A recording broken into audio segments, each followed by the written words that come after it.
If you ever read a memoir of your time making this podcast, you should call it Too Close to Clap. Close to Clap. It's actually not a bad title. It isn't, right? Good job.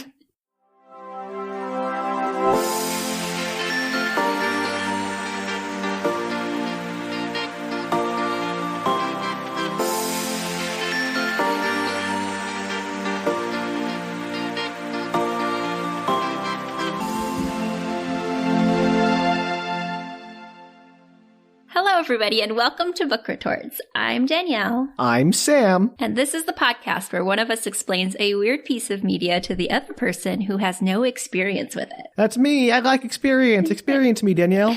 Except, Sam, you do have a little bit of experience with this. Uh-oh, we're breaking formula. I'm uncomfortable. You're going to hate this. I'm going to ask you to do something and you're going to hate it. Oh, no. So today I am going to be recapping, telling you the fabulous story of the 2000. Is this a Sweet Valley High book? Is not. Okay. It was a good guess, though.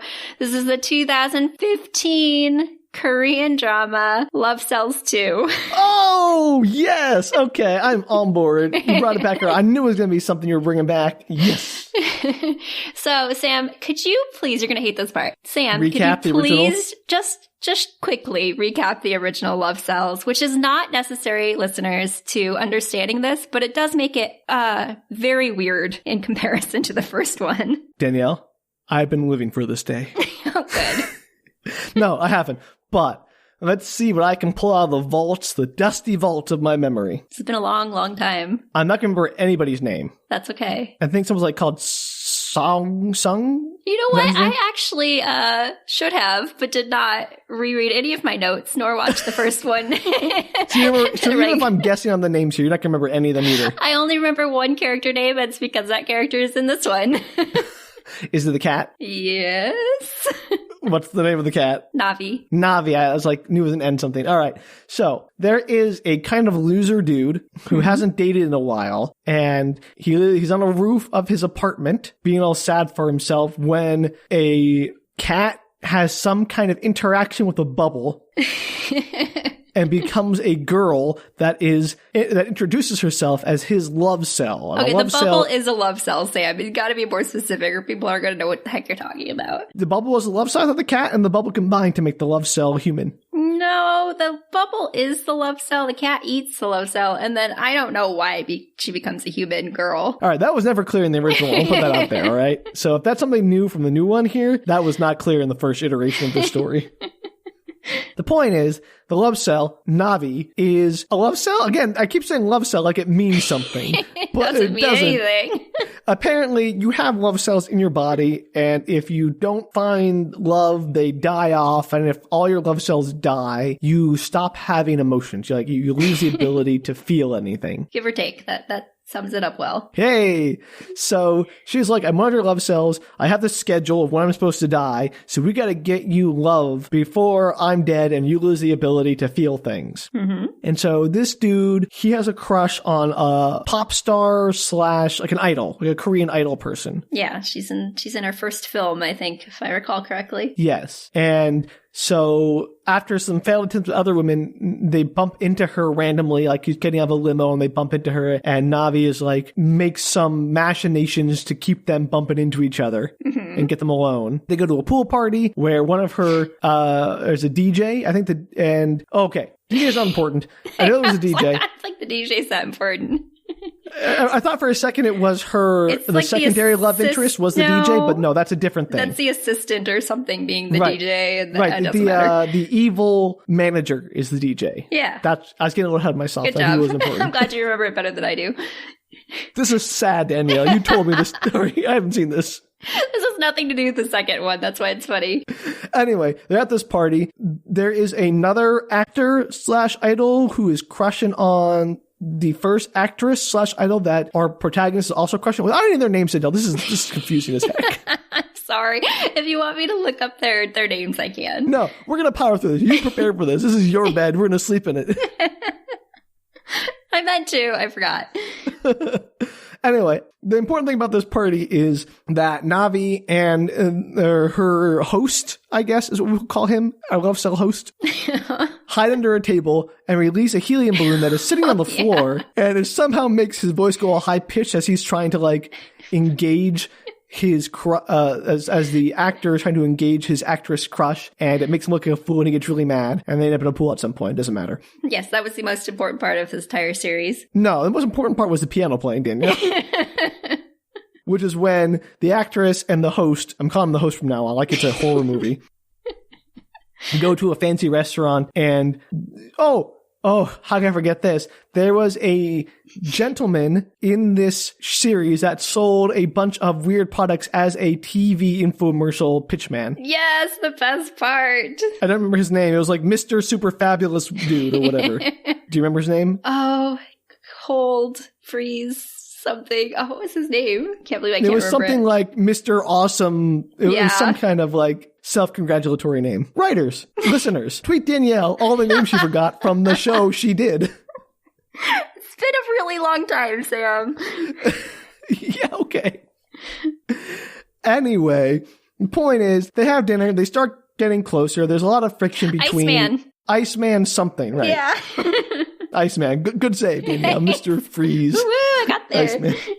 Irrelevant, but he sells products that like help our host do like an amazing musical number, and like fox ears to help him find the girl by her thoughts. Yeah, they're like magic products that the love cell cat uses to help the guy. And she like buys them with her lifespan. Yes, she does. She pays for them with her life. Literally, like, I'm going to die sooner now by buying this product, which is an insane system of barter. That's all I gotta say. It is, agreed. Not much else happened. I mean, there's a love triangle. It's what's-his-face competing for her affections, the host competing with her affections with the actor.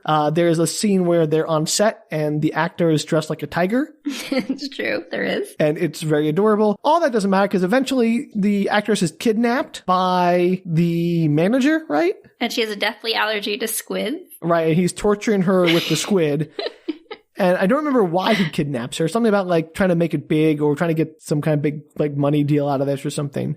Your guess is as good as mine, Sam. You don't remember why this happened? The point is, what's-his-face saves the day. The host saves the day with he has the actor save the day. Yes, the actor that has a crush on her. Yeah, and the actor and her sort of go off together. No, I don't know how it all pairs out at the end, but somebody ends up with Navi, the cat lady, which is weird. Nobody ends up with Navi. I forget how it all shakes out at the end then, so everyone pairs up. Everybody lives happily ever after the end. Somehow it happened, because I know that like it's like a Shakespearean comedy. Everybody gets married at the end, even if it doesn't make any sense. And then Navi gets shot by the god of romance or something. My gosh, I forgot about him. The god of love shows up and like shoots her, and he had been somehow behind all of this? And then they trained the cat to pretend to be dead, and it like rolled over on the ground after it got shot. All right. So I clearly don't remember the ending of this show at all. Doesn't matter. None of that mattered, Sam. There's a love cell. The rules aren't clear.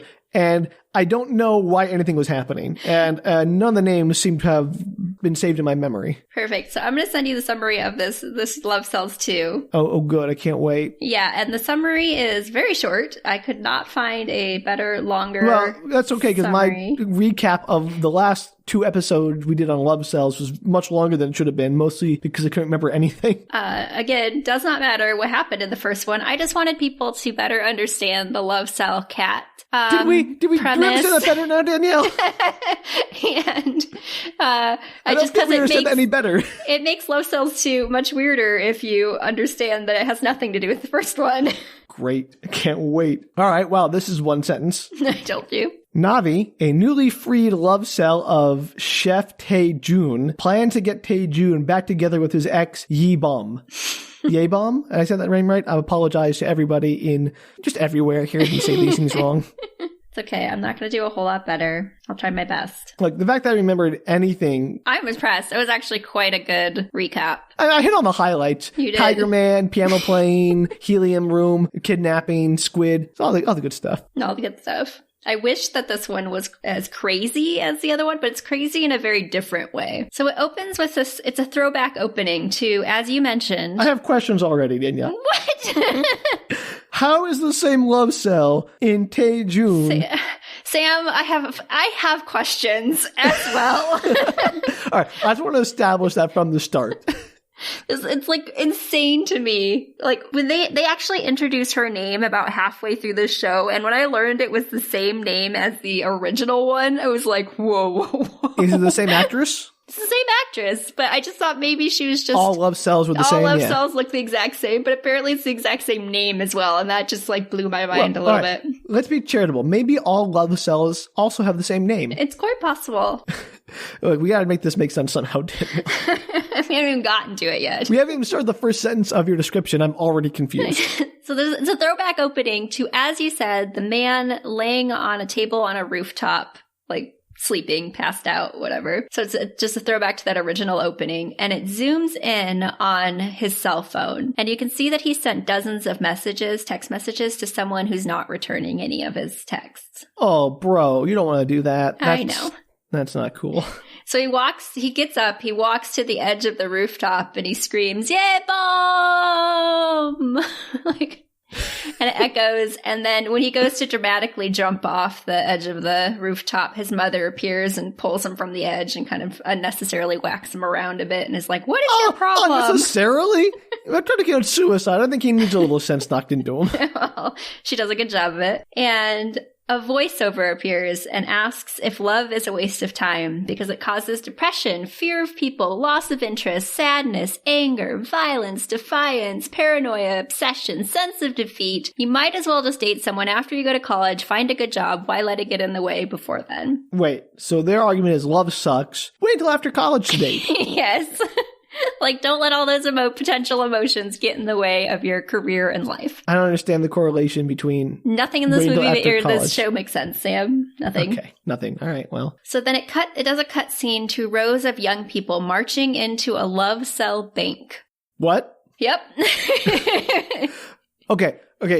Clarification. Is this a bank where people deposit and withdraw love cells or Yes. a bank that is operated by love cells? Nope. It is a bank where you deposit and withdraw your love cells. And so it cuts to a scene of rows of young people marching into this love cell bank. And it switches to an ad of a woman who's letting the watchers know, the people like us watching the TV show, that there is a group discount for high school seniors and a special discount for job seekers who want to deposit their love cells to pick up at a later date. So this is like a sperm bank for love cells. Yes. And Sam, do you remember in the first one anybody knowing anything about love cells?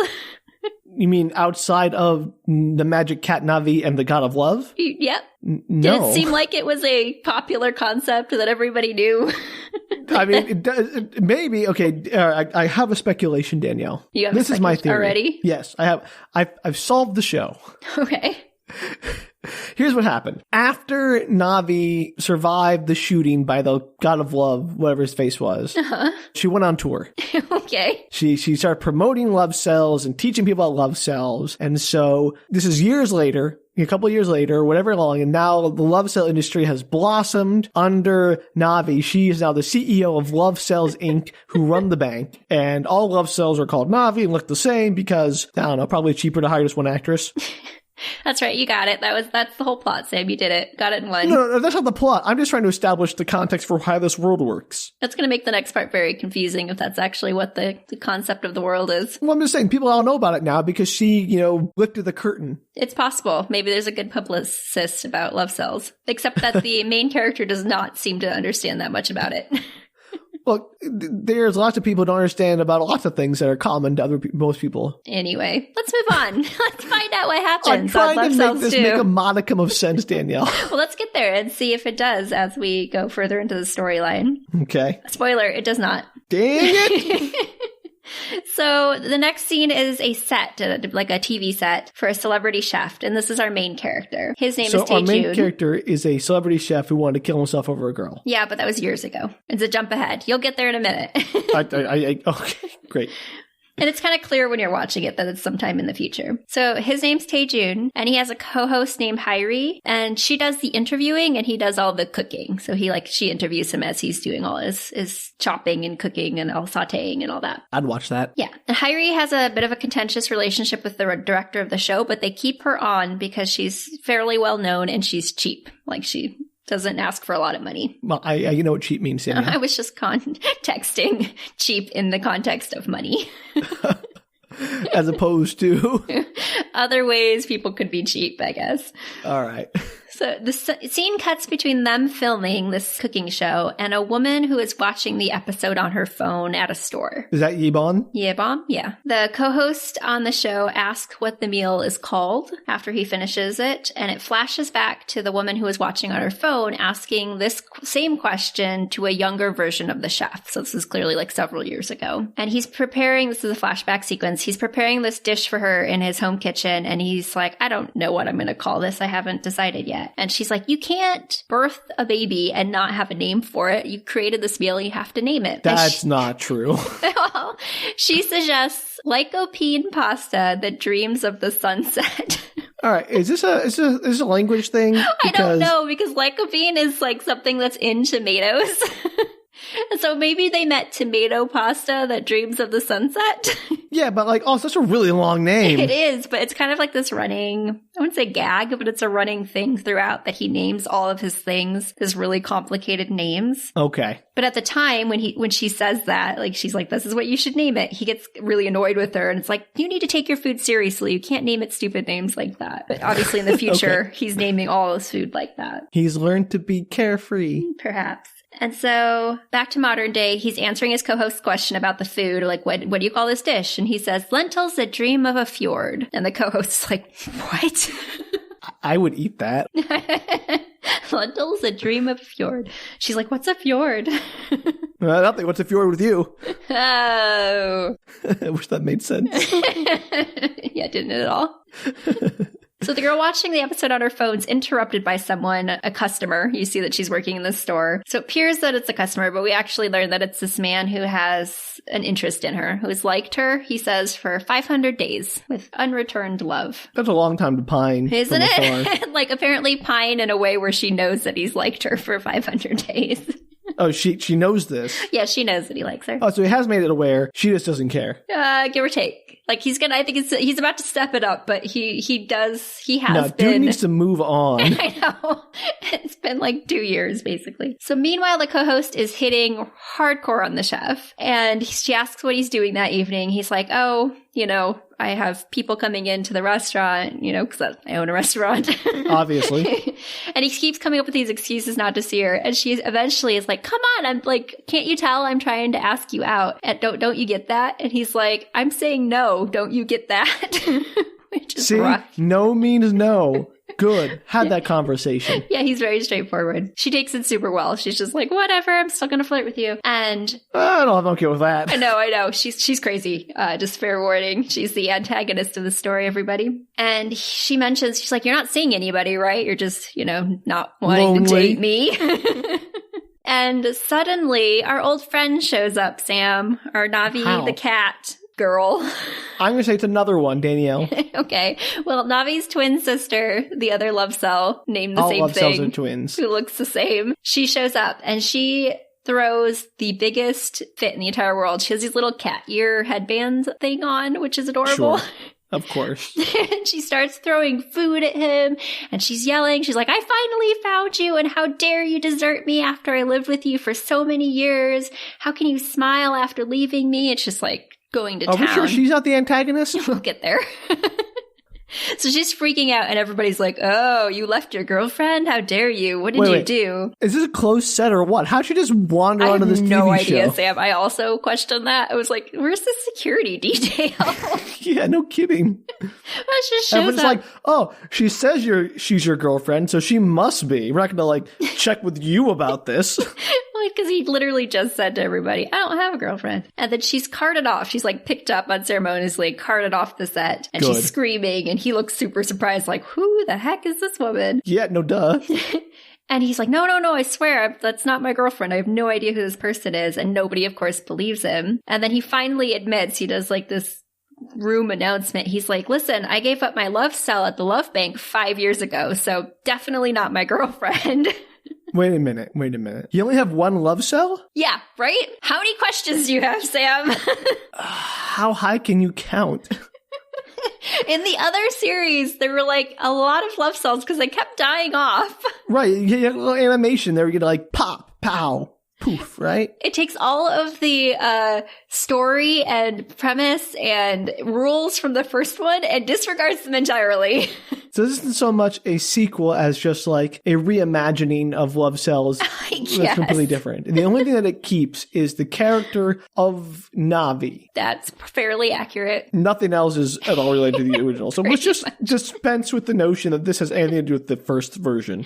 It does not, but what makes it weirder is how different the rules are in the second.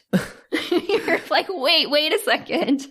I like to imagine there were two writers on Love Cells who were like, I think the rule should be this. Well, I think the rule should be that. Well, I know how we're going to settle this. And then so Love Cells 1 and 2. Yeah, one guy writes it this way. He's like, I don't know, I'm going to write it my way. I'll spite. He makes his version and they get them both out there. Like, let's do what people like best. And some people do like Love Cells 2 better than Love Cells 1. Are those people wrong, Danielle? Love Cells 2 makes more sense in a plot way. Perhaps. Love Cells 1 is so quirky that I kind of grew to like it. Well, there's your review, folks. So both are worth a watch, perhaps. Maybe. All right. Well, we won't put that on the box cover. So that evening, the co-host, Hyrie, she is sitting outside of Taejun's restaurant in the dark, and she's in her car, and she makes a phone call to her assistant, and she is confirming with her assistant that Taejun's love cell has been put back in him. Wait. Questions? We don't have time for this. Let's just go. Okay, sure. No, wait, no, sorry, I can't do it, Danielle. Okay. I also have many questions at this point. All right. I'm going to skip past the obvious question of you can just put love cells back in a person and that like reactivates them, and skip to how do they do this with a person inside another person? I don't know, except that love cells have many forms. They have those glowing pink bubbles. Sure. So do they like find him when he's asleep and like I don't know, sneak into him? Or they like wrap it in cheese like you give a dog a pill and like, trick him and eat it? I like that way though, because later you do see a love cell removal and it's a surgery, and I was wondering, how do love cells get back into people, and can you do it unbeknownst to them? If it's a surgery, then why people just like roll up to the bank with no appointment, like, all right, here's a love cell, out, like. Nope, that's exactly what happens. It's like a walk-in facility somehow and they knock you out for surgery. That's not the bananas. same. Medically bananas. Also, okay, I have a question of the economics of this. What is the advantage to putting your love cell in a bank? I think the idea, and it is not addressed much in this at all, is that people seem to be using it a lot for like brokenheartedness. They get rid of their love cell, then they don't feel love anymore. And so they don't feel pain of lost love. Yeah. Okay. So an Eternal Sunshine. Yeah, I was going to say, it's just very similar to Eternal Sunshine in that premise. I think it's also the ad said earlier, this idea that like you won't be consumed by other emotions while you're trying to get something done. So wait until you've got those things done before you. Now, what does the love cell bank get out of all this? Money. You probably are paying them. Okay. I want to be sure, because traditionally when you put money in a bank, you don't pay the bank to hold your money. They pay you to use your money to lend to other people. So I was curious if like, were people lending love cells to other people? Was the bank like using love cells in some other kind of interesting way? But no. Okay, if it's just like more of like a self-storage for love cells. Yeah, I have some other commentary on this later, but I think it's just literally a bank like where you hold love cells. Okay. So it's not like a lending bank. It is a holding bank and you pay a fee and they keep them in a probably. You never see anybody exchanging money, but yes. Or whatever. Because they're people. We'll they're get people there. Like. But they're not people. They're little glowing pink balls that somehow turn into people. Sam, I don't know why they turn into people. We established in the first one, it doesn't make any sense. It doesn't make any sense. The second one. Okay, so see, there are a lot of similarities between the first and the second one. That's why I wanted you to recap the first one, just so you kind of got the concept of the love cell. Boy, I did a real excellent job there. That didn't make any sense in the first one either. All right. Okay. My questions are, I don't want to say answered, but I can live with them. Okay. Well, you'll have more in a few minutes. The assistant says on the phone, he's like, well, it's a long story and I'll tell you about it later. And she's like, good. You put it in. And then she hangs up the phone. No. Tell about it now. And you see his face being like, hello? Oh, this is bad. Why did you not just say, let me tell you what happened, because things did not go well? I don't know. She's in a hurry. She's in her sexy dress. She wants to go hit on Taejun, okay? How can nobody communicate in TV shows? Plot, Sam. All right, I'm sorry. Sexy dress. Okay, I'm on board. She walks in, and this black and white cat watches her enter. Oh, gosh. And then the cat turns into the girl from earlier. Yeah, of course. Well, you saw that coming. Maybe our listeners did not. I think listeners did based on my description earlier. Yes, but Sam, why is there a cat in the second one? We'll get into it in a minute. As you remember, the cat ate the love cell, and that's why the cat was involved in the first one. Did it eat the love cell? I believe you told us it wasn't clear what happened, but there was some kind of kerfuffle. But it looked very much like it jumped on the love cell and probably ate it. Okay. So Taejun is like, you can't come in. The restaurant's reserved for tonight. You need to get going. And she's like, oh, I reserved the restaurant, actually. Good use of money there. Clearly, all these people have very healthy notions of how to engage in relationships and flirt and court. None of the people on the show have any problems whatsoever. That's why they all have weird love cell issues. So she walks into the room. She's like catwalking. She's posing. I don't know why, but it's pretty funny. And he's very confused, but he cooks her food, and she continues to flirt pretty heavily with him. And she tells him, I reserved for 2 people. Like, sit down and eat with me. That's why I reserved for 2. Is he the only chef in the whole restaurant? Yeah, it's his restaurant, and apparently he has no other serving staff. It's just him cooking food for people. It's a small restaurant. That's insane. It is wild. If somebody like booked your entire restaurant, like, oh, it's gonna be a busy night, everyone's gonna be here at once. I'm gonna need some like sous chefs. I'm gonna need waiters, something. It looks very small. I actually thought it was a house with the first like round through. I thought maybe it was his house. I was like, wait, this is his restaurant, and because it's just a very small space, so maybe he really only has like 8 or 10 tables, and he's super famous. Okay, sure. All right. What do I know? I don't know anything about restaurants. I'm not a restaurateur, Danielle, You're not many things, and this is one of them. Perhaps he has another person. I would think you'd have one other person at least to help serve and get water for or people. Process payments. Yeah. Bring water. I mean, I feel like the sushi bar, I get it, but like. No, he seems to be cooking. It's kind of like an open kitchen affair. They can see him cooking, and then he just brings the food over. Okay, well. So, I don't know. Kind of, like I said, let's get back to the stuff I have house. actual questions about, which are love cells. So he sits down for reasons unknown and eats with her. And she's like, when 2 people have dinner together on a rainy night, such as tonight, they're no longer friends or colleagues. And I don't see you as a colleague anymore. Are they super friends, Danielle? I know. He's like, yeah, I don't see you as a colleague either. And she gets like super hopeful. She's like, oh, what do you see me as? And he's like, I see you as an acquaintance. He's like, no, I see you as a customer, and you owe me $214 plus tax. Like him. Taejun, you're my hero. That's one of my favorite lines from the whole thing. She deserves that for trying to pull that shenanigan. I know. She was so upset. The scene cuts. The cut scene. She's like storming out of the restaurant, and she's yelling at her assistant on the phone. She's like, what happened with his love cell? Clearly it's not in him. The cat ate it. So, meanwhile, I'm not going to tell you that yet. Meanwhile, the black and white cat, runs into the restaurant, and he's trying to chase it out. He's like, get scat. And it runs under this table, and there's a big white tablecloth over it. And when he lifts up the tablecloth, it's turned into the girl from earlier. Yeah, of course. Well, and he's freaking out. He's like, I am going to call the police if you do not get out of my restaurant right now. Also, of course. And she's really offended. He's like, how do you not recognize me? I've lived with you all this time. And she explains... excuse me. If somebody took out my spleen and held up to me and said, do you recognize this? I'm like, no. Yeah, well, apparently she's very perturbed that they don't have an instant connection. And she explains that she's his love cell, and he's a complete jerk for deserting her, and she's been slowly dying for 5 years. Wow, okay. Singular love cell with a much longer lifespan than the previous. It's like 5 years. It was like a week in the previous one.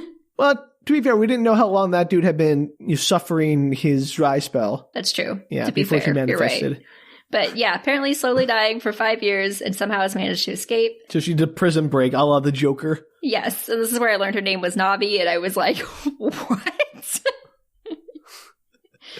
So they get into a big tussle. Right. They're like fighting across the restaurant, and he's trying to hit her with a frying pan, and she's climbing on the ceiling like a cat would. It's actually pretty funny. And cut to a scene where she's tied up with duct tape and he's laying next to her with a rolling pin that he's like prepared to use on her. And she's trying to appeal to his better nature, basically being like, you know, we're one being, we're the same person, and you shouldn't have given me up just because of Yebom. There's plenty of fish in the sea. Let's, you know, go out there and find you another person to love. Let's be a reasonable human being and not a melodramatic child. Got it. Exactly. And then it cuts to the girl who was watching the show earlier, which, as you so rightly guessed, was Yebom. And as she's out with the guy who has liked her for 500 days, and he's officially asking her out on a date. Of course. I guess maybe he just told her for 500 days that he liked her, but never asked her out. I don't know. So, okay, he has been low-key stalking her for 500 days. I think they're friends. They act like they're like friends, and he's just admitted that he liked her. Okay,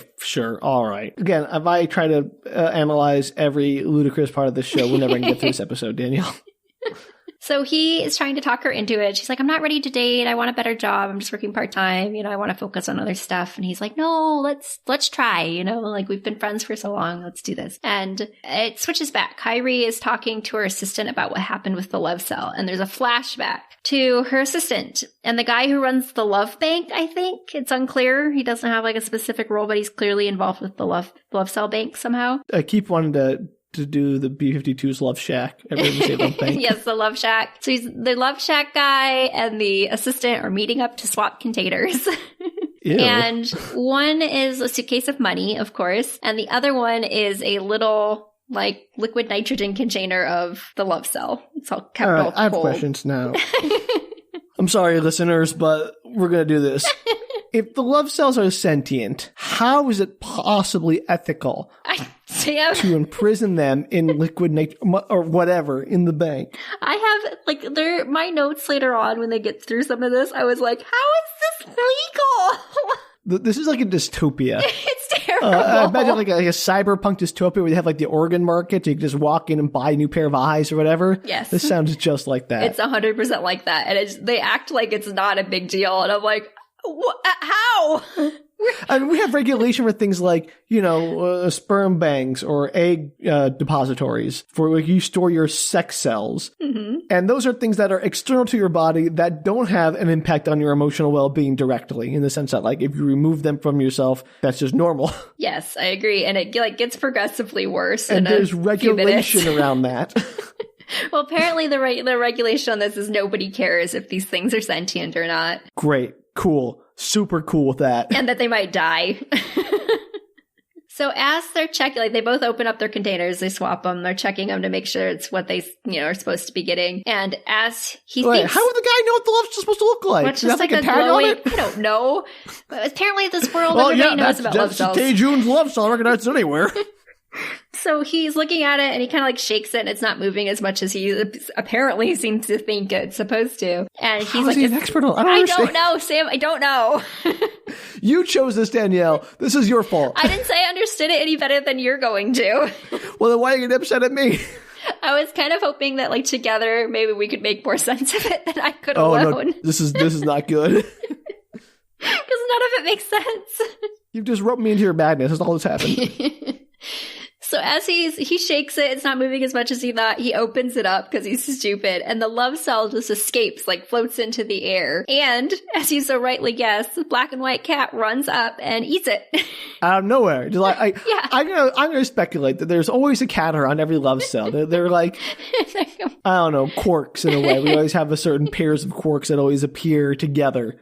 They have to be together at all times. Yeah, like there's like, if you make a certain, you know, particle, it has to produce its complementary particle at the same time to conserve mass and energy and all that kind of stuff. So I'm guessing love cells and cats are like that. I am 100% willing to go with that theory. And to be clear to everyone listening, I don't know enough particle physics to actually use the proper words. So you know, that sounded it's going to get. Like any good author, Sam, it sounded legit. I know what I'm saying has an element of truth. I bet someone out there could probably clarify the exact principle I'm talking about in better words than my dumb words. Yeah, if somebody wants to tell us about the love cell quark principle, we would love to hear your theories. My first thought was like, whenever you do like radiation, there's neutrinos that are emitted, but I'm like, I don't know what that really means. That has anything to do with this, because like when the love cell produces it emit a cat, that doesn't make any sense. Well, anyway, something like that. Really There's cats. idea. Every time there's a love cell, the cat eats it, runs off. And Taejun has meanwhile managed to trap his love cell inside a cage. Where he got the human-sized cage? I don't know, Sam. Wait. Taejun trapped the human love cell in the cage, Absolutely. not the bubble. This is where it gets ethically even worse. Why does he have a cage in his restaurant? I don't know. Like, this guy a serial killer? I have no idea. I actually didn't even think about it at the time and just thought of it while I said it out loud. I was like, where'd the cage come from? And it's like a man-sized container. Like, this is not okay. This just sounds terrible. It's great. And he takes it to the person who runs the love cell bank. So the guy who originally traded it, he obviously does not know that the guy traded it. So he shows up and he's like, the guy's like, that's a person. He's like, it's a love cell and it's actually a cat. So it doesn't matter that it's in a cage and also it's a love cell. Put it back where it belongs. How's that bank guy to have all the questions in the world right now? I don't know. But he seems very unconcerned by the fact that there's basically like a human cat hybrid cell. Right. I mean, just in a how to cage. regulate a love cells. Like, does he like knock over the love, like a container of love cell accident? Suddenly all these cats come out of nowhere. Like, oh, all these women appeared. Oh, every time. All right. Gotta round them up. Well, hopefully people's love cells aren't disappearing that often, but like, what? I don't understand I'm going to pause. I don't understand the plan. So they were going to put this love cell Whose back plan, in Danielle? Taejun. There's so many people's plans here. I don't understand. Her plan was to apparently steal the love cell, like bribe the guy for the love cell, give it back to Taejun somehow. We don't know how. And the idea was that Taejun wouldn't notice that he got his love cell back, even though he started feeling his emotions again. Well, maybe he thought he just regrew another one. I don't think that The point works. is, I think that based on her being in such a rush and the timeline, I think the plan was to get it back into him almost immediately before he sees her. Right. So So they it's fall kind in of love like instantly. Yes. And so he won't have time to like, it's kind of like those classic stories like, oh, it's a love potion. The next person they see, they'll fall in love with. Yes, I think that's the idea, but I don't think that's how love cells work. Oh, like you're the expert on love cells, Danielle. You tell me how they work then. Well, the rest of the story would back me up in my thought that like you're not just instantly attracted to whoever you see after you get your love cell back. Oh, I'm not saying that at all. I'm just saying that, he wouldn't have enough time to register the new emotions before falling for Hyrie and then being like, I'm okay with this. Yes, something like that. I'm not saying like it's like a magic potion that makes him fall in love. I'm just saying the premise of their plan was the same, which is get into him as quickly as possible and then get me in front of him before he has a chance to realize anything's wrong. And we'll fall in love and it'll be fine. He won't care. Yes. So but he does care. So you're welcome. I figured that one out for you, Danielle. Thank you. See, I knew this would help. You were the right person to ask about this show, too. Oh, that's not true. Isn't it at all?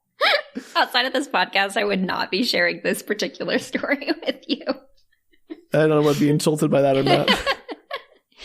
So he wants it locked back up, or he's going to report it to the news that it escaped. And I was like, because he immediately, the guy who runs the love cell bank, immediately takes it back to Hyrie. He doesn't seem to care.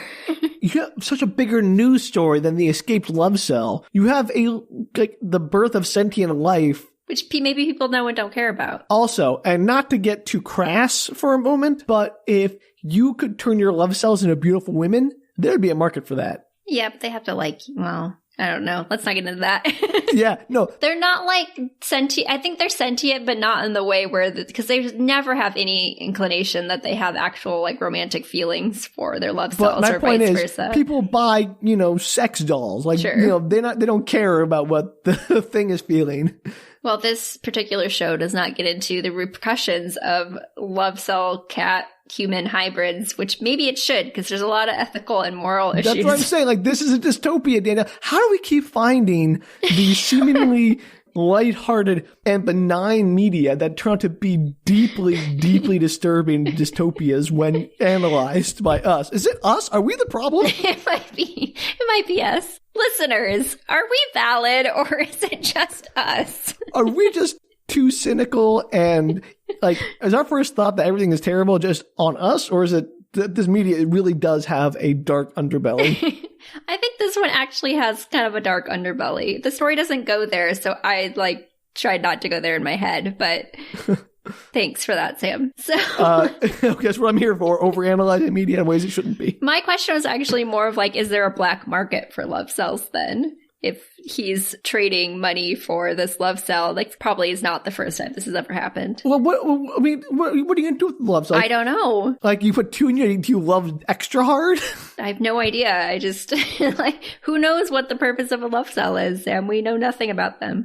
Apparently, there's like the rules are flexible and you can make up anything you want, so it doesn't matter. All right. Well, then why are we even arguing about it?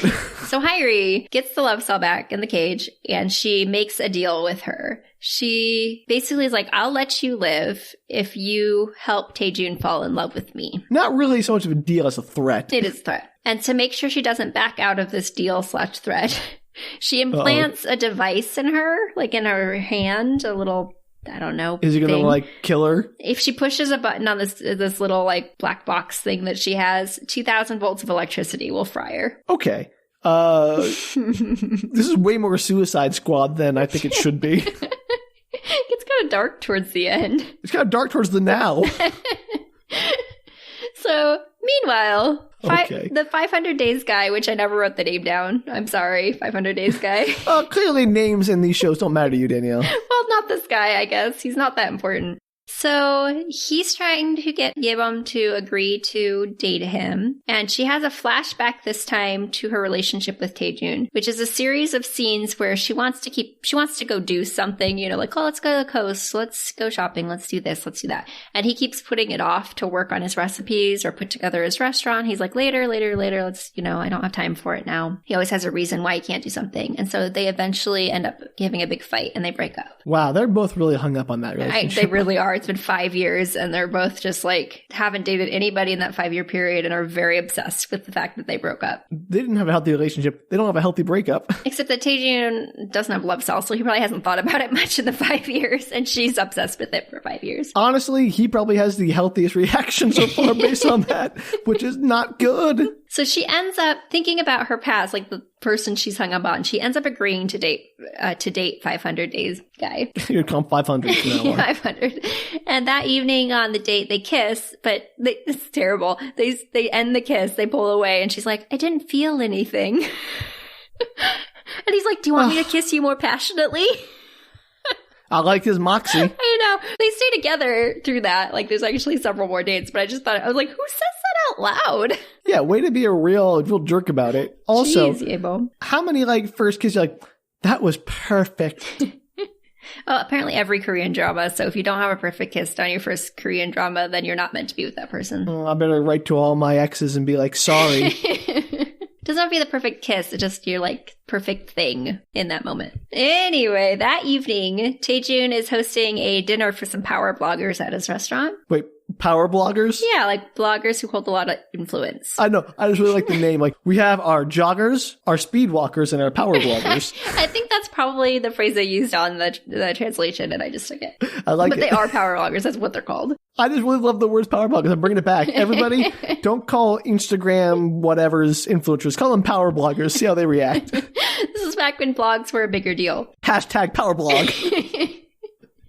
So it's going pretty well. The whole dinner is going pretty well until they ask if he's single. And he's like, yeah, I am single. And he's immediately interrupted by Navi, who shows up again. And she's crying. And she has a sign that says, you know, I don't know, I love you, Taejun, or something. It's like a Love Actually thing. Kind of, she's saying she'll be good. I promise. Please don't kick me out. I'm sorry. And everybody thinks it's his girlfriend again. How does nobody realize this is insane? Like, it could just be a random obsessed fan. I don't know, but they're all like, oh, you said you were single, but look, that person just said they were living with you. And they kind of start taking pictures and they're like, oh, we're going to blog about this. It's going to be so famous. And right as it starts to go really bad and he's freaking out, she's like, oh, I'm his sister. I wanted to date and he wouldn't let me. He said I was too young. You know? Wait. Is this again, I forgive my ignorance. Is this a Korean thing about siblings and like older brothers and younger sisters allowing the date, or? I don't know the answer to that. I think the people higher up in your family structure hold a lot more sway over you. Fair at least enough. according Okay. to Korean dramas. But I think that's culturally a thing for a lot of different cultures where. I get it. I'm just trying to make sure that like that would be even crazier to me if I heard that. like in the restaurant here. So I want to get a barometer for how. Well, she implies that she's living with him, so perhaps because he's head of household in that situation, she's like, quote unquote, not allowed to date. It doesn't really matter. It's fake. All right, but people don't react to that. People are okay with that. So they're all like, oh, it's your sister. I see. Okay, so that's not the weird part. Okay. No. All right, so I want to get a sense of like how insane that statement was, and it appears to be not very insane. No, it's not that insane. Like they buy it. And she basically just low-key threatens him. Like, this is how I took the situation, because it's very unclear how she ends up living with him again, because he just kicked her out, and you think he'd be like, why are you back? You were supposed to be put in the basement of the love cell bank. But instead she kind of just low-key threatens him and is like, I will make your life miserable and ruin your dinner every night if you don't let me live with you. All right. If she's a love cell and therefore has no value as life, I'm not saying that's true, but according to this universe, that seems to be the case.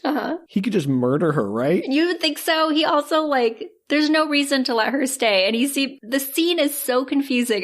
This is what I think happened, because it's the only logical thing that makes sense as to how she ended up back with him against your love cell. You think you'd just be able to call the company and say, come pick up this person who's love cell, because it's not supposed to be here.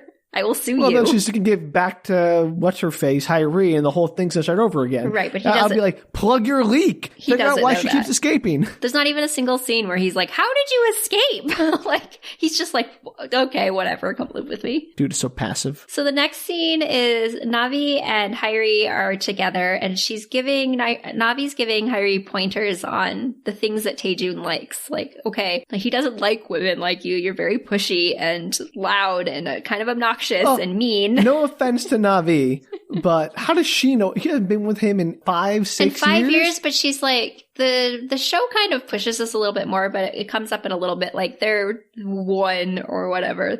Okay, so they are like one entity. Their minds are linked, so she knows what he likes. Doesn't like. Give or take, and it comes up in just a little bit. You'll see that happening. I wish they played with it more, because it's actually a really interesting concept, and they don't go very far with it. Oh, it sounds very Philip Pullman. Yeah, a little bit like that. And so as she's doing this, they're like out shopping, and she's explaining the stuff that he likes, and they run into Yebom, and basically time stops for Navi. She like sees her, and she's like, oh my God, I have so much emotion and feeling towards this woman. And it's the reflection of Taejun's feelings towards her. Oh, how sweet. Right. Interesting concept, right? I wish they ran with it more.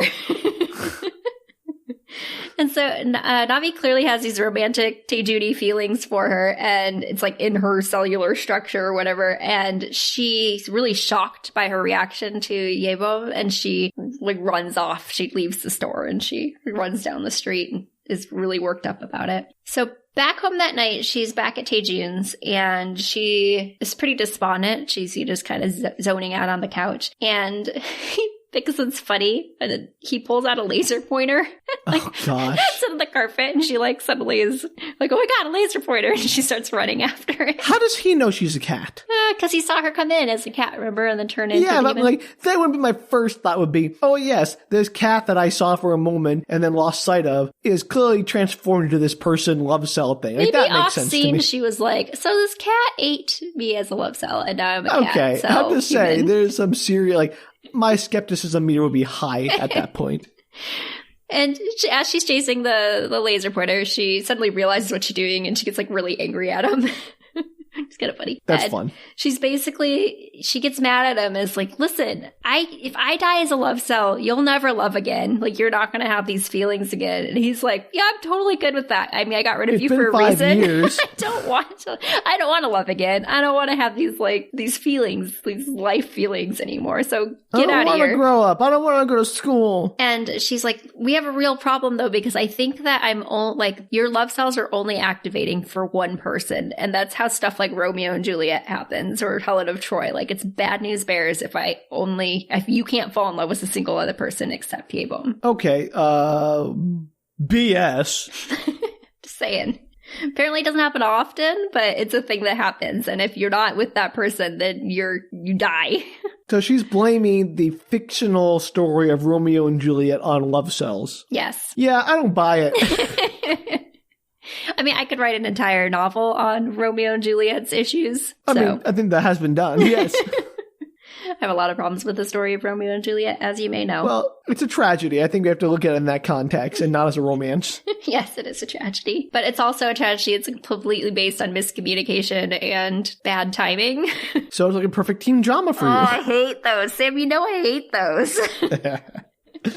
And like I said, he doesn't see that that's really that big of a deal. And he says, you probably think that I left the love cell to forget Yebom. Like I didn't want to remember her anymore. She's like, yeah, of course. That's why you did that. And he's like, no, I was afraid that I would forget her. So I got rid of the love cell so that I could think about her without feeling pain and sadness every time I thought about her. So that way I could think of her perpetually and not be angry and sad about it every time. And because that doesn't track. No, well, that's what he says. And he's like, because I could focus so well and emotion wasn't played up to it, that's how I became such a good chef in the last couple of years. And now that you're back, you're ruining everything. Like stuff's not going as well. My business is suffering. And that evening, he ends up cooking himself a meal and she steals it because he tries to feed her cat food. Ew. He's just being obnoxious. And when she tries it, she like stops. She takes a bite. She looks at him and she's like, you know that you're never going to become the best chef in Korea because your food, part of what makes good food is the emotion that goes into it. And you don't have any of that. It's good food, but it could be a lot better. And cooking isn't all about presentation. Have you ever received a compliment that isn't about the presentation of your food? And so she's saying the best part of the food is how it looks. She's saying that food isn't all about how it looks. No, but she's saying the best part about his food is how it looks. Yeah. And so that's a harsh critique. It is. And he has flashbacks to like all the compliments he's ever received. And all of them are like, this looks amazing. You know, like those kinds of, this is like. I don't know if that's enough to make you an amazing chef, like get you your own restaurant if it just looks good but doesn't taste very good. She says it tastes good, but it's just like it could be, you're never going to be as great as you want to be as a chef. Because, okay. Your potential is limited. Yeah. Because you can only cook at 80%. You'll never cook at 100 because you don't have that extra oomph of emotion behind your cooking. And I don't disagree. I don't disagree with that necessarily either. I don't know. It's very unclear what emotions one has without a love cell. There's a lot of things that are unclear about love cells because here's the thing. His love still exists. It's just not like inside of him. And if they're still linked, like a psychic link still. Yes. I don't really understand. Well, I don't either. And that kind of comes into play in this next section is like how being around his love cell seems to give him more emotion, but it's not in him, which seems perplexing. Yeah, it's like being around your spleen. I keep bringing back spleens. I guess I don't really know what a spleen does. So I feel like I can talk about it without getting myself in too much trouble. So she's trying to convince him after she tells him all that, and he kind of has the dawning realization that maybe she's right. She tries to convince him that maybe Hyrie could teach him a little bit about love. Like maybe his food would get better if he tried dating other people. And maybe she'd finally become a star. You may not remember, Sam, but love cells somehow eventually become stars for reasons I don't understand. Oh, right. It's like they get their wings, but it's only to become stars or something. Exactly. I don't know why. Sense.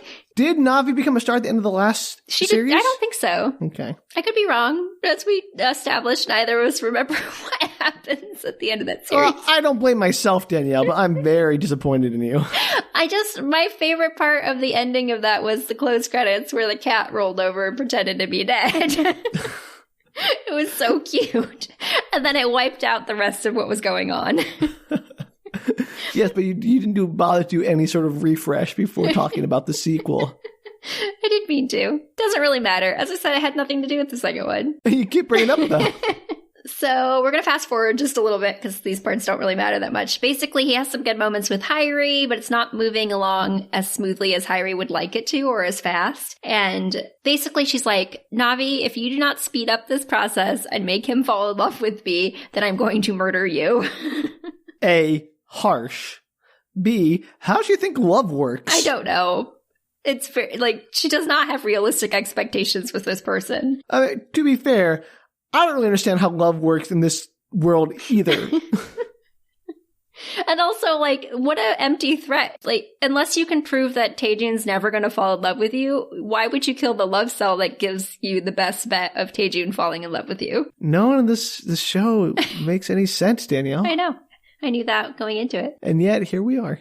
Navi tells her that she's too pushy, she's too mean, and she needs to give Taejun a opportunity to come to her, basically, and feel needed. Like, she's always in his face. Like, this sounds like bad rom-com advice. Well, that's all she did in the first one, was give him bad rom-com advice. That's a fair point.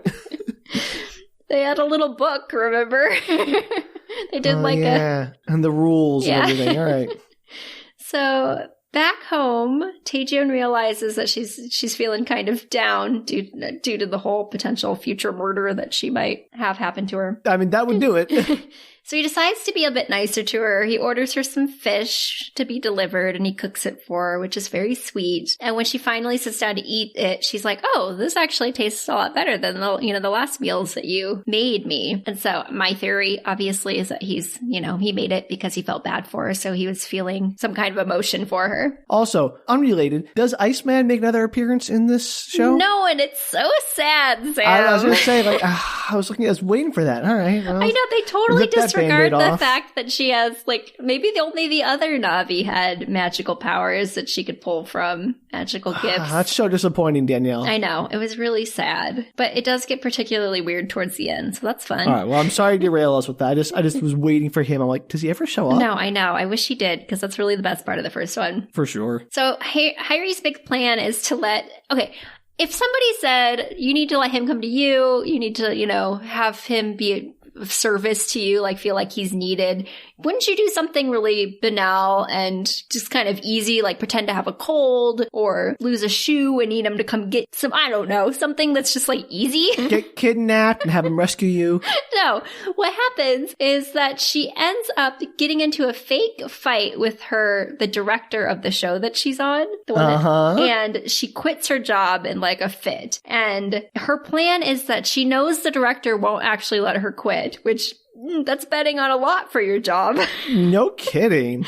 And she thinks the director will contact Taejun to contact her to get her to work again. So he's being of service to her by actually being of service to the director by getting her back for the show. Yeah, he'll feel obligated by the director to talk to her. That's not helping her. That's helping the director. But it works like a charm. She quits. The director's like, Taejun, please talk to her. And Taejun ends up calling her and they meet up. Oh my God. Why do these people's dumb plans keep succeeding? Because it's a Korean drama plot. Sure. Okay. You can't blame everything on that.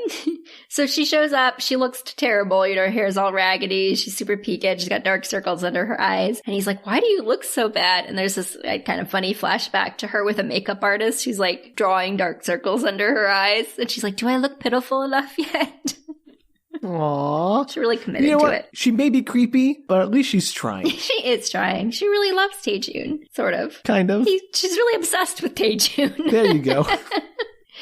So he comforts her, convinces her to return. And meanwhile, Yebom decides it's not working out with 500. Aw, poor Fivey. She breaks up with him. He runs after her train dramatically, but he doesn't make it. And it doesn't really matter because she takes a nice long walk after she gets off the train. And by chance, she meets up with Taejun, who's also doing the same. She took that midnight train going anywhere and met Taejun. What a lucky break. Of all the gin joints in Korea, we just had to walk into mine. Of note, this is the first time they've met in this entire series, and it's right towards the end. Oh, wow. That was fast. Right? Well, there's a bit more that gets crazy. So they're quite surprised to meet each other. They decide to talk it out, and he ends up telling her, as you do, that he left his love cell at the bank because of her. Yeah, like everyone does. That's the bank there. You can pick it up if you want. Just FYI, I was really She's heartbroken now over you. A girl cat thing? I don't understand. She lives in my house. It's a big deal. She also has a chip that's going to murder her He doesn't know somehow, about that. And she's sentient. Do you know love cells were sentient? That's a big deal. But still, I kind of wanted to kill her, but I didn't. I grew as a person. Oh my gosh, this is so ethically not okay on many fronts. That's the conversation. You don't actually see a whole lot of it, oddly enough. And when he gets home... We should have an ethicist come onto our show one time and just provide the appropriate context that we don't know about ethics to help us solve all these problems. Could you please explain to us whether or not this is morally repugnant? We know it's not okay, but we don't know, why. Can you give us the ethical framework to describe why this is not okay? because she might have sentience. Oh, okay. I guess it was that easy. Problems Never out. mind.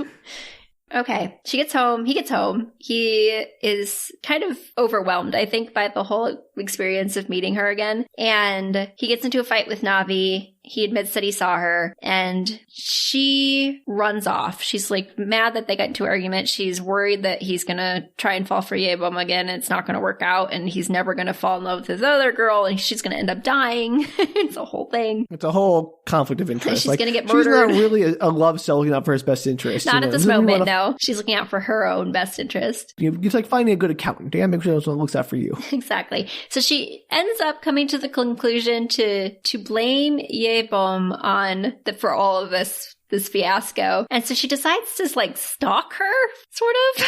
Why is everyone's first step in this show stalking? Hairi, let me stalk Taejun. 5e guy. Let me stalk Yebom. Why is stalking the go-to solution? I don't know, but she's following her comedically, and she ends up getting a job at the shop where Yebom works. Okay. And this can hijinks ensue.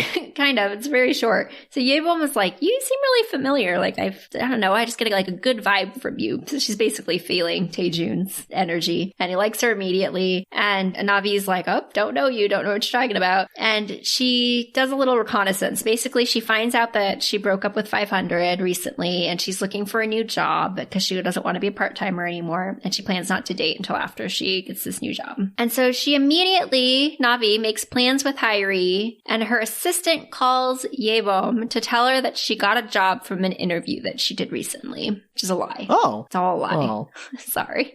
Oh. I know, it's like a con. Basically, he says this as if he's looking at a resume. He's like, I see you still have your love cell, which is that something you have to put down on your resume? Why would why would your employer need to know about that? Yeah. And in order to get this job, she has to get rid of her love cell. No. What? Why, Sam? Why? That is I don't know what employment laws are like in Korea, but that's ludicrous. How is that legal? Even if it's legal, why would you even accept that prime? Like, clearly this is a employer who blurs the lines of ethics and, the relationship between the employer and employee. Like, no, don't do that. Yeah. Don't do that. It's going to be a bad place to work. I know. When all that happened, I was watching, I was like, what? Wild, man. Oof. And she gets home, Navi gets home, Taejun's cooking dinner an apology for the fight that they had. And he admits that he thought that having all these feelings, his heart racing, all of that would be a terrible experience, but it's actually making him feel more alive than he's felt in years. Aww. I know, it's sweet. So she tells him that she's glad, but she's like, dude, you have to give up on Yebom because the chance of working out again with an ex that you haven't seen in 5 years and you broke up for valid reasons, like near impossible that it's actually ever going to work again. Okay. All right. Now, I don't think she was wrong about that. But didn't she just say earlier that they were destined to be together? Like, Helen of Troy and Paris? That's not true. She's like, I'm afraid. She didn't say specifically that it was happening, that that the love cell was only being triggered by one person, just that she thought that might be the case. She's hoping that if he attempts to have a relationship with somebody else, that maybe that's not true. She doesn't know for sure. But then why does she care if he hooks up with... I mean, obviously she cares because she's going to get murdered by Hairi, but is that like her only motivation for pushing away? Right now, it's basically her motivation. I think she feels bad, like, you need to get over Yebom and move on because you're clearly never going to work out with her. But I also think that it's highly motivated by the fact that she's going to die if she doesn't get him and Hairi together. All right, I'll accept your explanation. Thank you. I appreciate that. And so instead of focusing on Yebom, he should focus his efforts on Hairi. And there's a flash over to Yebom who calls 500 and tells him, she's like, stop calling me because I'm going to go get rid of my love cell. And she hangs up the phone. So she takes the job on the premise that she has to get rid of her love cell. Yep. And no. I know. And he calls her back immediately after she hangs up, and obviously she doesn't answer, and he starts running towards the love bank because apparently she's going to do it right that second because, as I said, it's apparently a walk-in clinic. That's crazy. I know. All this is nonsense. So she shows up, she goes into the bank, she is being followed somehow by the assistant and Navi, who earlier, remember how Navi complained that she was in there for 5 years slowly dying? Yeah. And so I guess she's now a murderer of her own kind, because she's like pro Yebom getting rid of her love cell. She's a traitor. It's wild. I was like, Navi, what are you doing? That's not okay. Like, you know what it's like to be trapped in there as a apparently sentient creature, and you're like, maybe they're only sentient when they meet their cat particle half. Let's go with that. You don't get sentient until you meet your cat. Like, you need the cat to make the sentience work. I like that idea. I don't know, Danielle. I'm just overwhelmed by nonsense right now. It's insane. It's valid. So she starts to, like I said earlier, this is where you find out that apparently this is an actual surgery. She starts to undergo the surgery. She's in a surgery suite, and Taejun's clearly thinking about his feelings, and he ends up giving her a call, but her phone is in the locker with her clothes, so she doesn't hear it. And then 500 Day guy shows up and somehow makes it to the surgery suite, which is bananas to me. And he's like banging on the window. He's like, "Let me in." This is like the graduate at the end. So dumb. I was like, how did he get in there? And how does he know what surgery room she's in? Is there only one surgery room? He would never get past the front door. No, not at all. You'd like sign in with the desk. There's probably a locked door between there and the surgery suite. You would hope. So she pauses and, gets up and goes to have a conversation with him. And she explains that she's thought really hard about this, I guess, for the last 5 hours since receiving the call. No, that's not enough time. And she's like, I'm really tired of feeling the way that I feel and not having progressed in the last 5 years, and I want to feel better, and I don't care if I forget everything if I'm a different person just because I lose my emotions. Like, I don't care. I want to. Sure. And she goes back into surgery. She gets her love cell removed. And end of show. That's the end of the show. The end. Taejun and... It is like Romeo and Juliet. Everyone ends sad because people didn't take it 4 seconds to talk to each other. Exactly. That's it. It's a really depressing TV show, Sam. All right. Well, I guess we'll see you all next week. Until then. Take care, everybody.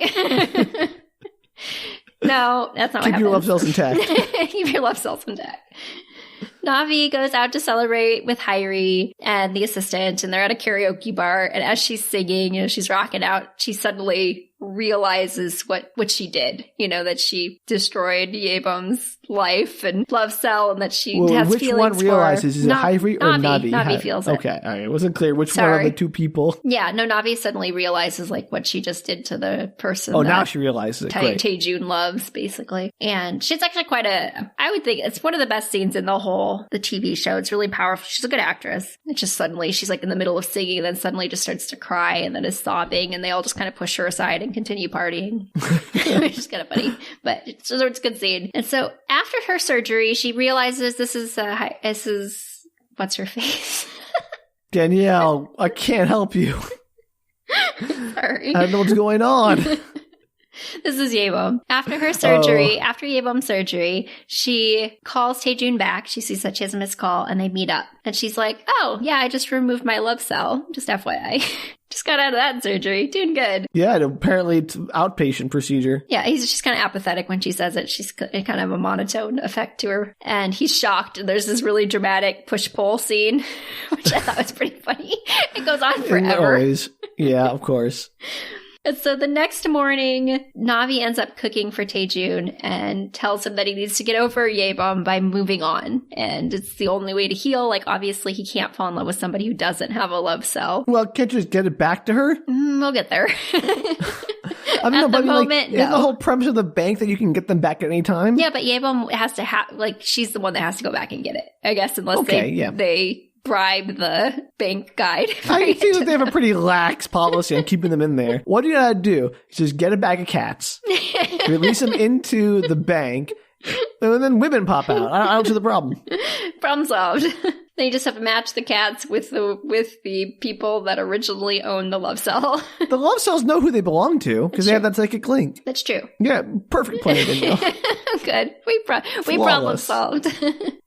Hurting cats, whole other definition. He decides to go on. Taejun decides to go on a date with Hyrie. Should give it a go. He picks her up at the station, and as they're trying to decide in the car where to go for dinner, Navi's voice comes over the speaker of the phone of the speaker of the car, directing them to a restaurant like a GPS. And because, I don't know, magic.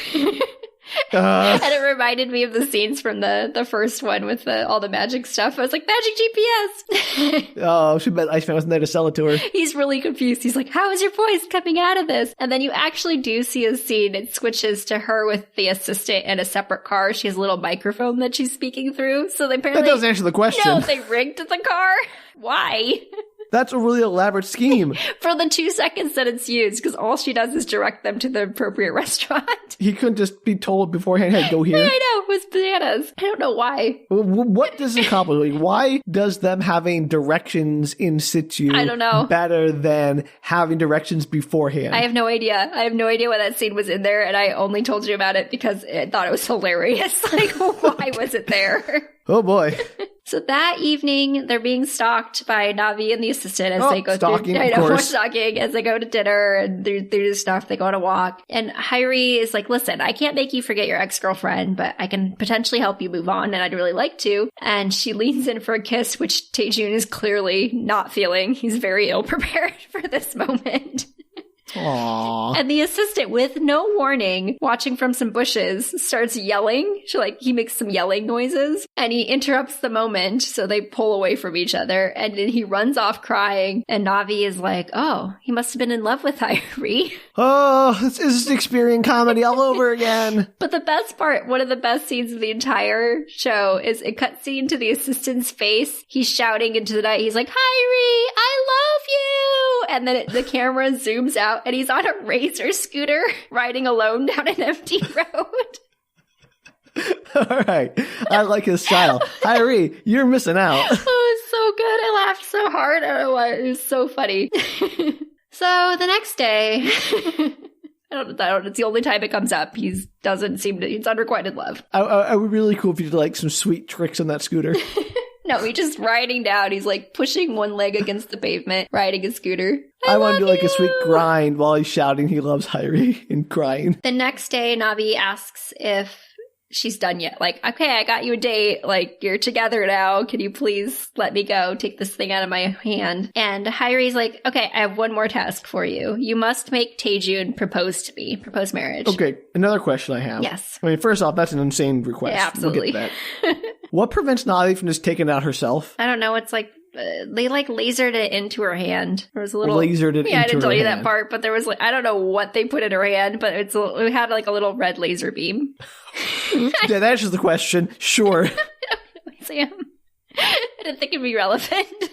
Just take it out. Just like, I mean, go get some surgery, get a knife, whatever. Just dig it out of there. Yeah, I don't know if it's what they put in her hand to allow for, I don't know if it's some kind of futuristic thing that you can't take out of your hand. I don't know. All right, sorry. Anyway, just getting proposed to me, that's all. Yeah, which they've gone on one date, sort of. Right, no, it's ludicrous. Yeah, and so her plan, Hyrie's plan is like, I'm going to set the event up. You just need to get him there and get him in the mood to propose. That's it? That's all you need? It works. That's easy. Oh, I can be in the mood to propose. What mood is that? Oh, no. It doesn't I'm going to propose in the mood. I'm going to go out and propose some things. The whole last part of this does not make any sense to me. Oh, it's made so much sense up until now. I feel like in comparison to the last, 15 minutes of this, it made so much more sense.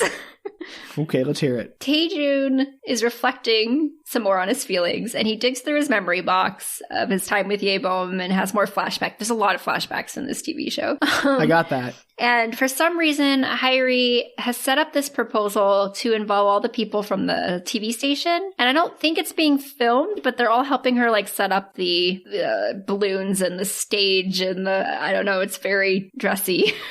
And she's convinced the director by saying, you're going to have, people are going to be so invested in the two hosts from your TV show, and getting engaged. And that's kind of how she gets everybody on board to help her out, I think. I don't buy it. No, I don't either. And at one point, somebody opens a box of fake candles, little electric candles. And she's like, okay, now set up 20,000 of those. And I was like, 20,000 candles? What? Does she know how numbers work? And it's very almost meta because the person looks at the box like, what?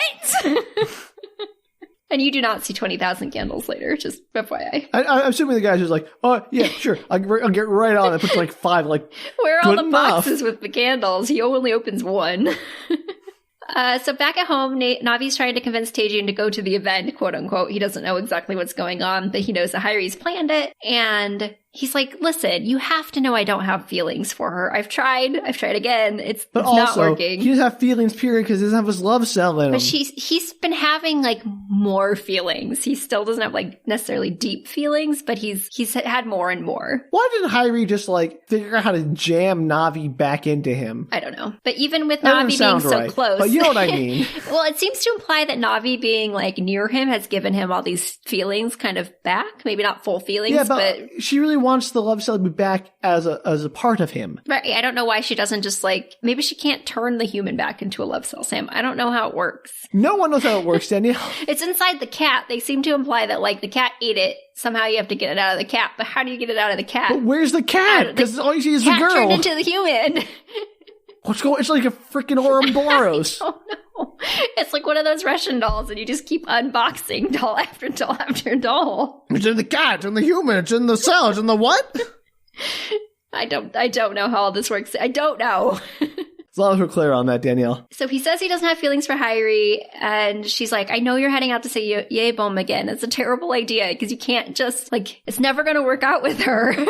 You need to love somebody else. And he, like, you'll never have feelings for somebody else if you don't try to have feelings for somebody else. Like, if you don't go out of your way. And she tells him, why don't you meet Yebom after the event? He says, no, I can't do that because later is what got me into this mess. This is why we broke up, is because I was never happy in the moment. I was always like waiting for a later moment to be happy and put things off with her. So I have to do it right now. But before he leaves, he tells Navi, he's like, I'm so glad you came back and made me realize so much. And he gives her a hug and he thanks her. And oh, she's going to have guilt. She 100%. It's exactly what happens. Immediately she has guilt.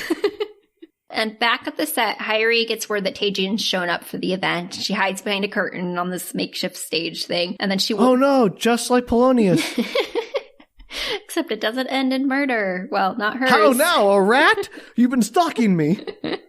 So she walks out and she realizes it is not Taejun. It is definitely Navi. And Navi's like, yeah, I'm standing in for Taejun because we're basically the same person anyway. And I just realized, because he hugged me and thanked me, that I feel really bad about trying to make Taejun live without the person that he loves. What kind of life is that? And Hyrie becomes like enraged. And she basically is like, if I can't have him, no one can kind of mentality. And she goes to push the button on the little device to electrocute Navi. But at the last minute, she can't bring herself to do it. And then Navi says, she's like, I have one more thing I have to do before, I don't know, some futuristic deadline. She's like, I have to set Yebom's love cell free. And I was like, why are you telling her that? Like, why would you tell Hyrie your master plan? And why doesn't Hyrie have the stones to push that button? I don't know. So Hyrie's like, absolutely not, and tries to call the staff to catch her, but she turns herself into a cat and kind of ninjas off. It's kind of funny. Well, she just turns herself back into a cat. Like, she can do randomly, yeah. She does that a couple of times in this. She just turns into a cat, turns into a human. I'm like... So she's like a beast morph. Or Animorph. Whatever. Animorph, yeah. Beast morph.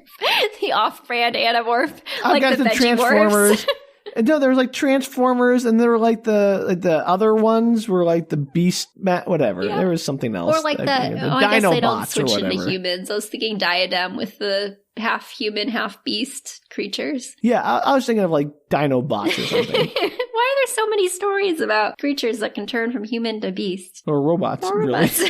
Or dinosaurs. Orcas. Werewolves exist. There's a reason. Well, exist in culture. I don't mean they exist because there's... Are you sure, Sam? Are you sure? I'm not a werewolf. What are we talking about? Who said I was a werewolf? Don't say anything about werewolves. Let's just move on. We did a movie about werewolves. Oh, yeah, I did, because they're totally not real. Right. Red Riding Hood. Yes, you did, right. And that's... Spoiler, they're werewolves. It was not a good werewolf. Shut your mouth, Sam. In fact, I think it was a very poor representation of werewolves, because they are not evil creatures. They have no reason to be looked down on. I think we should accept werewolves and reduce the stigma they have in our culture. You're saying you're pro-werewolf? Look, Danielle, all I'm saying is give werewolves a chance. Anyway, speaking of not werewolves... Yes, no werewolves here. So when she turns back into a girl, she has a completely different outfit on, which was very perplexing to me. That's a rule of skill. I was like, what? And she breaks into the love bank. Oh, I really wish that when she turned into a cat, she was like a miniature version of her outfit. That'd be cute. That would have been a really good idea. Too bad they didn't have me on set.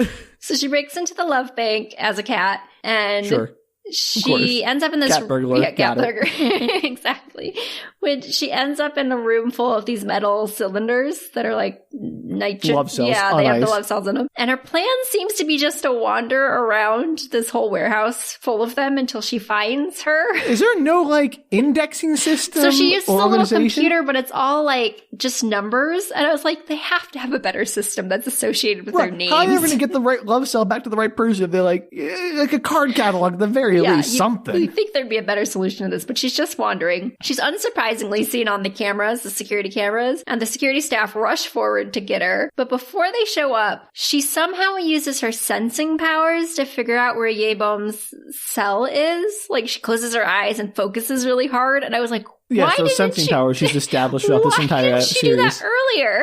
I don't know. And there is actually a scene earlier where she has a little, like, they do this little alert noise, and she's, like, wandering around and she sees Yebom, like, she feels new broadcast her. from across the Atlantic. Exactly. This just in. Our boys in blue are fighting hard. That's what happens earlier. I didn't mention that, forgot, but she does not seem to How use, could the you, noise skip doesn't that happen. sound effect, Danielle? The noise doesn't happen in this scene, which more's the pity. So she figures out where it is. She pulls it out. It's a glass jar. You can see the pink bubble inside of it floating around. And she's Should immediately... it be frozen? No, it's just a bubble. It's not there's no cat nearby yet. Well, my point is, if it's in a tank of liquid nitrogen, it shouldn't be just like, hey, what's up? Well, I'm totally it's not frozen, Sam. or cryogenically stored or something. It's cryogenically stored and it's not frozen and it's just hanging out. Nonsense. Maybe they just need to be stored at a cold temperature. Maybe it doesn't freeze them. She did say she was slowly dying for 5 years. That seems to imply that she wasn't in some kind of stasis. The what? Unnecessary. Anyway, she pulls the glass jar out, has a cell in it. She's caught by the guards immediately. And in a last-ditch attempt, she releases the cell into the air, turns into a cat, and then eats it. I told you, conservation of matter. Always a cat in a love cell. They must Solving her the cat two problem. are never far apart. But now she has 2 cells in her, and I do not understand how this works, Sam. Did she turn to another girl? Like fighting for Oh man, that control would for have been so consciousness? good if there were like 2 of her now. Like you had to go through the cat as like a middle stage, but by going through the cat stage, you could go into the different people. Like from Navi to cat to Navi 2, and then back through cat, back to original Navi. Well, maybe it's just like focused through one Navi. Like 2 and 1 is just Navi presented as one. Sure. I have no idea Sam. what we're saying, Danielle. This is all nonsense to me. So then we flash back to the park. Taejun and Yebom are there. They're meeting up. He's apologizing for everything, you know, how he treated her when they were dating, giving up his love cell, etc. And he wants her to go get her love cell and try again. And she's like super apathetic. She's like, nah, I'm good. Like, you know, I'm feeling like this was a good decision.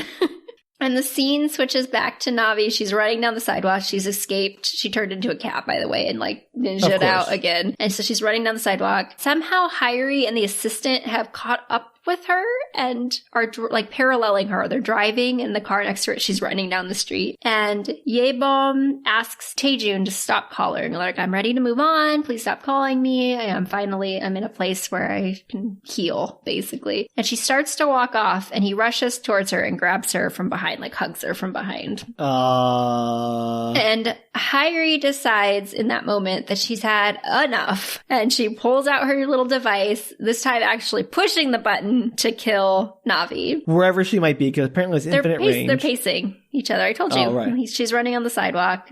I forgot that they met up because I forgot Hyrie was like, I thought she was so... Lots going on, Danielle. Nothing happens. She pushes the button like multiple times. Nothing's going on. And the assistant's like, I think your batteries are bad or dead or whatever. Okay, quick question. If this thing was implanted in the hand of the human Navi, when she's cat Navi... I don't know, Sam. All right. Too many questions. I don't know. Don't know how it works. She's in human form right now. Doesn't matter. I don't know if changing into a cat would help. Then she'd be smaller, and then the 2,000 volts would probably be even worse. Sure, I guess. And so apparently she has batteries in her car because she immediately puts new batteries into the little device. That's just being prepared. I know. They stop the car because she apparently, like, the bushes get in the way, so she's trying to push the device, but she doesn't have range, I guess. So they stop the car. Hyrie rushes out. Navi's trying to run towards the couple. And then for no reason whatsoever, Navi stops and turns around to face Hyrie. And I was like, run! Showdown time. And Hyrie lifts up her device, pushes the button. Navi glows green. Electricity is like running through her, and she collapses onto the ground. That's not how any of that works. Well, it's apparently how this device works in her hand. And so Hyrie has apparently just murdered someone. Sentient creature, cat, 2 people. But 2 someones, love cells. I don't know what she's murdered, but she has murdered something. Sure, yeah, no argument for me. And she has this like realization, like, oh, that's not good. And she gets. What do you think was going to happen? I think she was just so angry, like did something that was like, oh no, I've murdered something. And she's super shocked. She runs off crying. And Navi has a voiceover. She's like laying on the ground twitching. And she's like, I'm fading. If she becomes a star, I'll be incensed. She's like, I'm fading. I'm going to a place without light or darkness, without time itself. And the 2 love cells float away from her body. They start floating up towards the sky. And Navi's body turns into a cat. And I was so disappointed that they didn't train the cat to do the little like dead flop thing that the other cat did. That's all you wanted. That's all you wanted. Well, that just looked like a dead cat. And that was sad. And I was like, no, flop around, little kitty. So cute. So cute. And Taejun and Yeobam, however, they didn't see all that. I think they're just like wherever they were in the park is a little bit farther on. But they suddenly seem to have feelings. I guess the release of their love cells somehow is... So murdering the love cells brings the feelings back. Well, they're still glowing and like vibrating into the sky. So they're still alive. It just maybe killed the host. I really don't know, Sam. I thought they had to be inside the... All right, I don't know. I don't care. Let's just go. So she turns to him, Yeobam does. She turns to Taejun and she smiles and she's like, I love you. And it's very unclear what happened to the love cells. Did they disperse into the ether? Yeah. Did they reabsorb into their bodies? If you give up your love cell, you don't feel anymore. So if you can just like have them just around and it works the same, then what's the point? What's the point? And I kept expecting them to like float down and like glow over them and like reabsorb into their body. That does not happen. Nope, it's just they're becoming stars or some nonsense.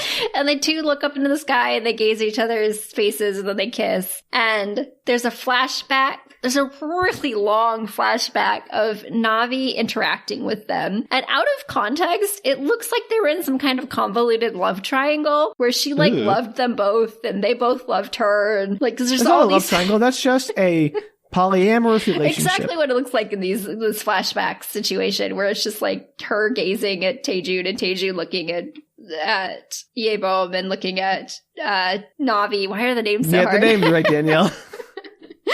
So like just there's this because I timed it. I was curious. It's 2 minutes, Sam. 2 minutes of That's flashback. A long flashback. And it fades to black and there's an epilogue. And you see...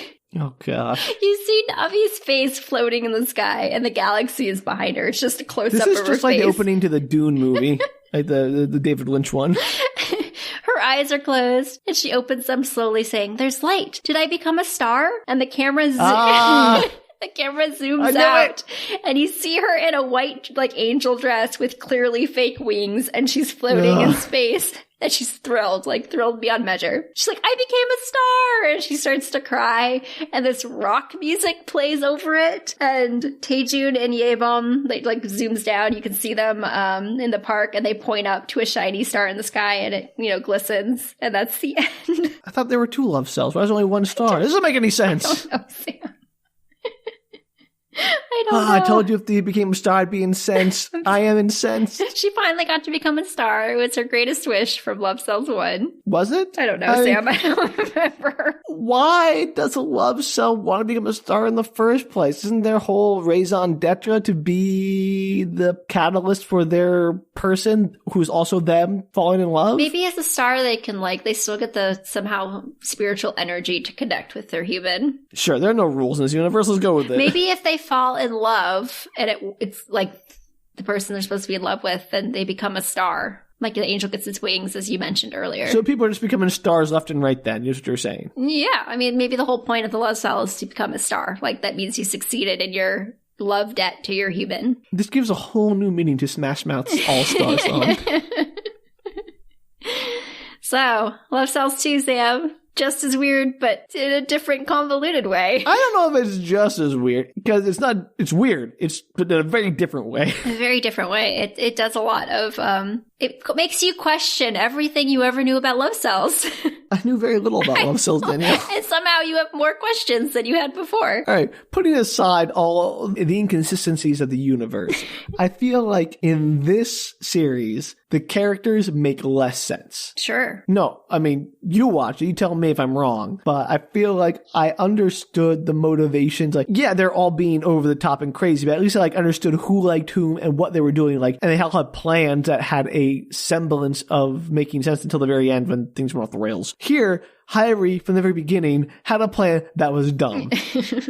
We like dumb plans. Well, I mean, it's our bread and butter. I love me a dumb plan. I do. I'm just saying, her plan from the start was not a good plan. Agreed. All right, I just want to establish that. Yeah. Wow. Kidnapping a love cell and then hoping that the person's going to fall in love with you. Terrible plan. And using your, laser device. Look at James Bond gadget. Which was her, Mr. plan Bond, B. I placed the thing in your hand. What was... Okay, so originally she was just going to shove the love cell back into Taejin somehow. And then her plan B was apparently maybe we could laser something into her hand so that I could electrocute her if she doesn't do my bidding. I mean, to be fair, she really executed that plan B well.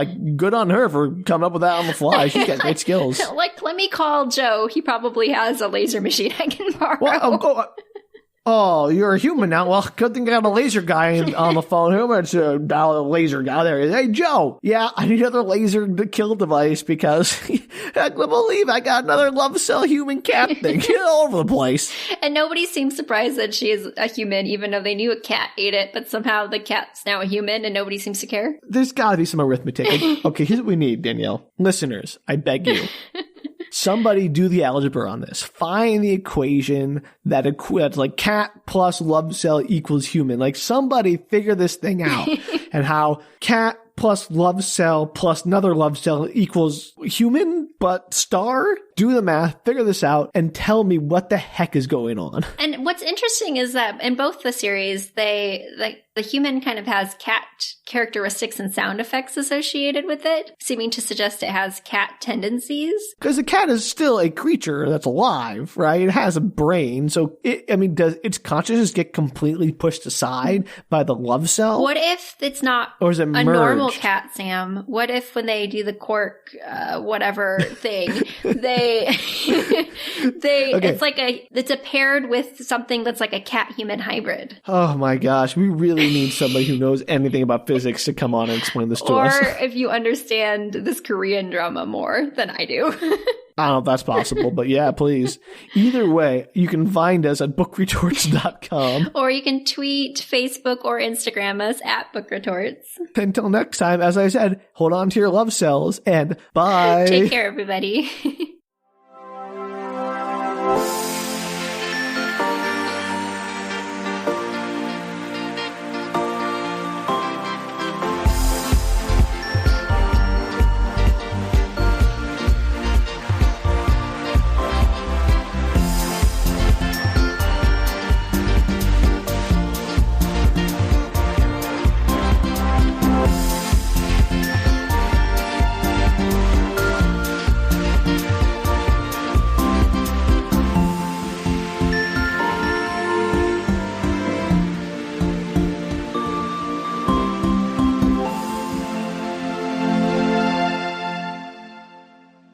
I really want there to be a Love Cells 3 where they just go full, I don't know, Coen Brothers or Tarantino or Frank Miller or something where it's just completely gritty and dark. Cats out on the street, stray, love cells inside of it. Yeah, it's I used to be someone. I used to be a love cell. Now they threw me out like yesterday's garbage and I'm out here on the street. And that just becomes Cats, the musical. Oh, I'm a jellicle now. The love cell bank's been broken down. They all escaped. There's cats everywhere. Oh, we gotta find the jellicle love cell to go to the heaviside layer. The cat-human hybrid is really just cats. That's what happened after love cells. We've cracked it, Danielle. We've solved cats. And love cells. Now we know what happened. Oh. Now I want to watch cats. Well, you can do that. That's fine. I just want to watch it through the lens of it being the like love cells 3. I think like all the love cells, they go like crazy after being severed from their host for so long, and they're all like, we're all Jellicles now, Jellicle cats. Yes, we're special cats. We must sing and dance and make merry. Oh, we have to compete to see who goes to become the Heaviside layer. That's when you become a star, by going to the Heaviside layer. See, the entire plot of airtight. cats now makes sense if they're cat, quark, love cell hybrids. This is some really bad algebra. You got insanity plus insanity makes sense. We solved it. We didn't need an algebraist. We just needed like two ourselves. negatives make a positive. We got it. All right. Done. Print. Cut. Whatever. Just make money on this. Oh gosh, I'm crying. It's so beautiful. I know. I want to cry too. My favorite theory ever. We did it. It's done. Oh, my stomach All right, hurts. I think we can wrap up this whole podcast. I think we've done the best thing we're ever going to do. Can't We've beat solved that. cats, everybody.